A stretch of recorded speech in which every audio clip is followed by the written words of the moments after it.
Let's go live to Susanna Black at Kenan Stadium for some insight about that question and for a bird's eye view of the tar pit.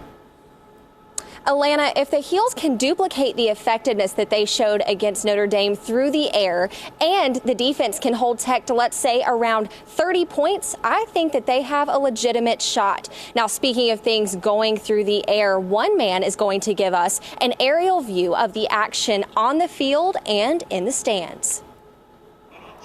When Jaslyn Pickett saw it, she says she had no idea what it was.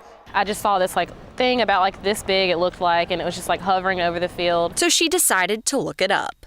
It says here that any unmanned aircraft is a drone. And that's exactly what it was. Jeff Camarati's drone. A Storm Drone 6. He uses it to take photos. As the official photographer for UNC Athletics, he is the only person taking photos for all 28 varsity sports.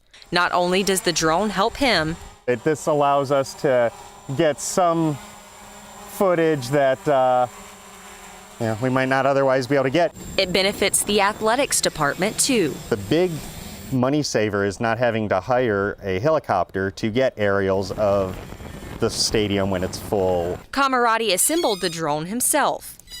First started with a simple airframe and wanted to go with the 6 motors. Then attached his GoPro. It's limited because it's a GoPro, but we're able to use them in more ways and are actually good enough. We've made several poster-sized prints out of them, and yeah, they've held together very well. Even though it's used only to take photos, Piggott says she and other students didn't know what to make of the drone. When I first saw it, it reminded me of the UFOs or the things you see on movies.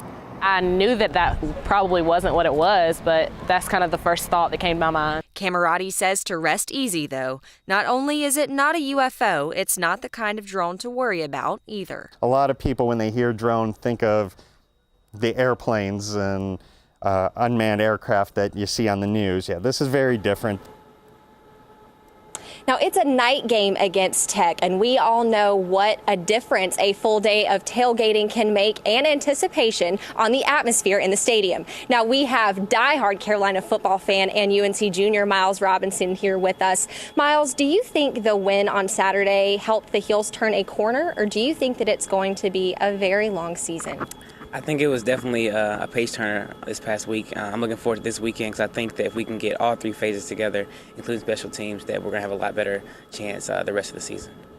And that's just something I guess we'll have to wait and see this weekend. Now, Alana, a win on Saturday could be the difference between becoming bowl eligible or fading away to a very long season. That was Susanna Black reporting live from Kenan Stadium. Thanks, Susanna.